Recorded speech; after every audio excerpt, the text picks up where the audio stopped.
ఎలాంటి processing charges లేకుండా అంటున్నారు. అసలు ప్రాసెస్ ఏంటి?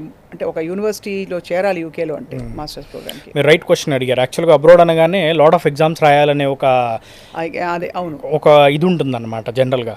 సో యాక్చువల్గా చూసుకుంటే మనకి యూకే విషయానికి వస్తే మాస్టర్స్కి మనకి ఎలాంటి ఎంట్రన్స్ ఎగ్జామ్ అవసరం లేదు. కేవలం ఇంటర్మీడియట్లో వచ్చిన ఇంగ్లీష్లో 65% అండ్ అబోవ్ ఉంటే కనుక స్టూడెంట్స్ ఎలిజిబుల్. సో అది రాని పక్షంలో మీడియం ఆఫ్ ఇన్స్ట్రక్షన్ అంటే మన స్టూడెంట్స్ అందరూ మోస్ట్లీ ఇంగ్లీష్ మీడియమే చదువుకుంటారు కాబట్టి సో దాన్ని బేస్ చేసుకొని కూడా మనం అడ్మిషన్ చేసిస్తాం.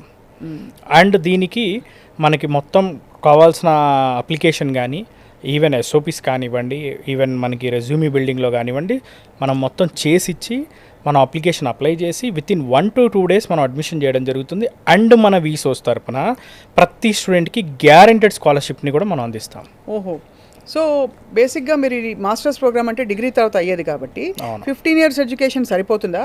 16 ఏళ్ళ ఎడ్యుకేషన్ కావాలా లైక్ యూఎస్లో లాగా? సో యాక్చువల్గా చూసుకుంటే యూకే అనేది 15 years education is more than enough. ఎందుకంటే వాళ్ళకి మనకి ఎడ్యుకేషన్ సిస్టంలో పెద్ద తేడా ఉండదు. సో ఇక్కడ బీబీఏ చేశారనుకోండి 3 ఏళ్ళు, అది కూడా చెల్లిపోతుంది. 3 ఏళ్ళు బీబీఏ అయినా సరిపోతుంది, బీఎస్సీ అయినా బీకామ్ అయినా, all are eligible to study masters in UK.